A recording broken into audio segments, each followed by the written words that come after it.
Alors les amis, regardez un peu le paillage urbain comme c'est n'importe quoi. Regardez un peu comme c'est vraiment n'importe quoi.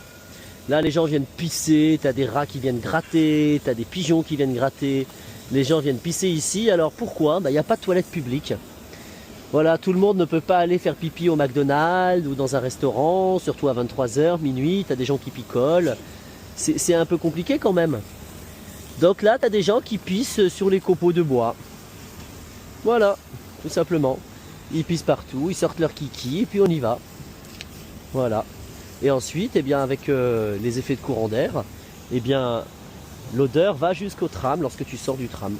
Excusez-moi les enfants. Oui. Merci. T'as quoi pour parler? Ce sont mes lunettes qui filment. Et voilà, on nettoie, on désinfecte. Alors j'ai vu un monsieur très pessimiste qui m'a dit: ah bah faut faire ça tous les jours, hein. Genre ça sert à rien ce que tu fais. J'adore les gens comme ça. Bah il faut savoir une chose, une personne propre fait le ménage tous les jours, non? On mange tous les jours, on chie, on pisse tous les jours.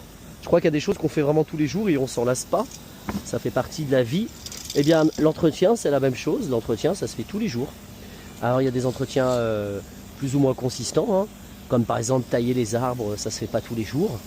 Mais enlever les déchets près de la végétation, ça se fait tous les jours. Arroser, ça se fait tous les jours en fonction de la situation, de la chaleur ambiante. Voilà. Donc les gens qui ne comprennent pas, excuse-moi, ne me dérange pas s'il te plaît. Donc les gens ne comprennent pas que le nettoyage, c'est quelque chose qui se fait tous les jours. Donc là, c'est une solution très simple, le vinaigre, une bonne recette de grand-mère, ça enlève même la mousse, hein, parce que le milieu acide empêche la prolifération des mousses, des lichens et autres. Voilà, et là je continue d'asperger, c'est surtout cette zone là qui est vraiment dégueulasse. Voilà, ici. Et puis c'est un bon début, une fois que ça sera bien imprégné d'acide, voilà, présent dans le vinaigre, on va pouvoir venir avec le souffleur, nettoyer, prendre mon balai, récupérer tout ça. Mais ça sera après 18 h, on va laisser sécher.